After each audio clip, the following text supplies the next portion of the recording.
Non, les touchés vaginaux ne sont pas indispensables à chaque consultation gynécologique. Non, les mammographies avant 50 ans ne sont pas utiles. Le docteur Teddy Linnet, auteur de Mon guide gynéco, nous donne les clés d'une consultation efficace et bienveillante. La visite chez le gynéco est un moment d'angoisse pour un grand nombre de femmes. Dénudées, les pieds dans les étriers. Elles doivent supporter cette hantise de l'examen, tout en abordant les sujets les plus intimes. Dans Mon guide gynéco, paru en poche aux éditions Pocket fin janvier 2016, le docteur Teddy Linnet et la sage-femme Agnès Ledy, les clés pour aborder sereinement ces visites gynécologiques et dédramatiser. Tous les examens gynécologiques habituellement pratiqués lors des consultations ne sont pas indispensables. Vous êtes ainsi en droit d'affirmer votre choix de refuser un examen qui vous semble inutile.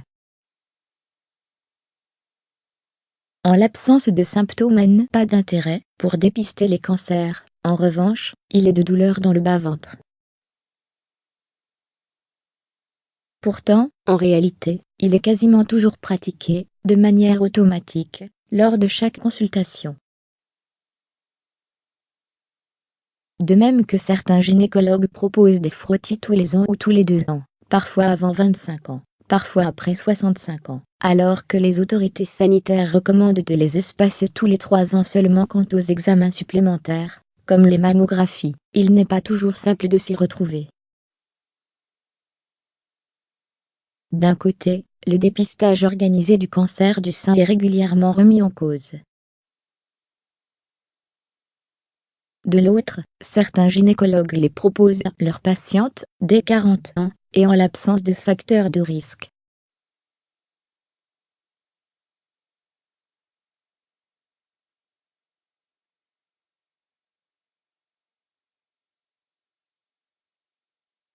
Mais aujourd'hui, il n'est plus prouvé qu'il sauve des patientes, épistées précocement a de moins en moins de sens, car la majorité des patientes sont guéries.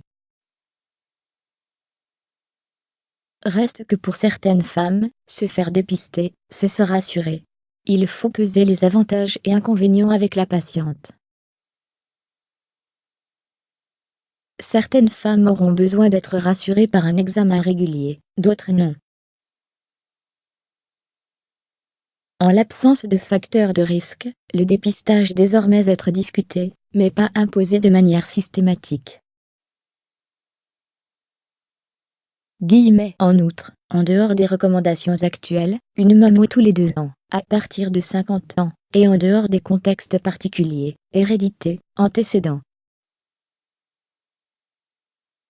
Fermez les parenthèses, faire une mammographie avant 50 ans n'a pas démontré son intérêt, assure le gynécologue. Mais que répondre à ces gynécologues qui proposent spontanément des mammographies à partir de 40 ans?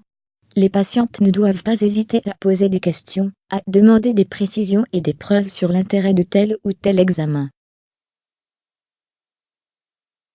Elles ne doivent pas hésiter à dire « Est-ce que cette mammographie est utile pour moi ?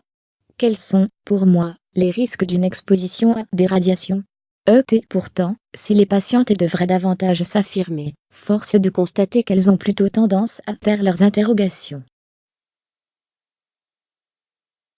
C'est qu'elles craignent de ne pas être prises au sérieux par le corps médical, commente Teddy Linnet. L'exemple le plus flagrant, ce sont les femmes qui n'osent pas dire qu'elles oublient de prendre la pilule de peur de se faire réprimander.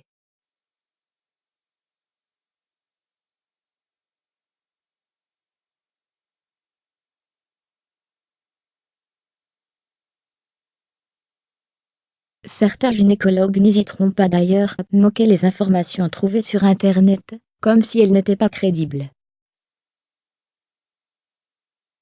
On a d'un côté le médecin en position de force, et, de l'autre, la patiente qui se sent en position d'infériorité. Désinformation et manque de respect peuvent ainsi venir ternir les relations entre les femmes et leurs médecins. Or soigner, ça n'est pas imposé. Même si les choses évoluent, la maltraitance est une réalité, c'est-à-dire qu'il y a encore des médecins maltraitants, avec leurs patientes et dans leur façon de travailler, en particulier parce qu'ils n'acceptent pas de se remettre en question, et de se mettre à la place de leurs patientes. Pour répondre à leurs angoisses, il faut une relation de partenariat. Il faut que les femmes puissent être écoutées, libres de s'exprimer, sans craindre d'être jugées. Car se taire, c'est mettre de côté des sujets pourtant indispensables. Les sujets tabous sont encore nombreux. De la sexualité dont on parle plus volontiers après la consultation, sur le pas de la porte, aux problèmes d'incontinence urinaire ou de périnée, il y a tant de sujets que les femmes ont honte d'aborder parce qu'ils touchent à leur intimité. De même que de ne pas questionner son médecin peut être source d'incompréhension. Nombreuses sont les femmes qui pensent que la pratique du stop pipi, qui consiste à serrer son sphincter en pleine miction pour arrêter le jet d'urine, est efficace pour prévenir les fuites urinaires et tonifier le périnée. Mais, c'est en réalité faux, cette pratique peut au contraire aggraver le problème. Nombreuses sont les femmes qui pensent que la pratique du stop pipi, qui consiste à serrer son sphincter en pleine miction pour arrêter le jet d'urine, est efficace pour prévenir les fuites urinaires et tonifier le périnée. Mais, c'est en réalité faux, cette pratique peut au contraire aggraver le problème. Contraception, il y a aussi cette idée bien ancrée, et parfois véhiculée par les gynécologues, comme quoi le stérilet ne pourrait pas être posé chez les femmes n'ayant jamais eu d'enfant, et surtout, qu'il rendrait stérile. Logique, mais faux. Alors, la clé d'une consultation bienveillante, pendant laquelle on pourrait discuter librement n'est-elle pas de bien choisir son spécialiste? Homme ou femme, gynécologue, ou sage-femme.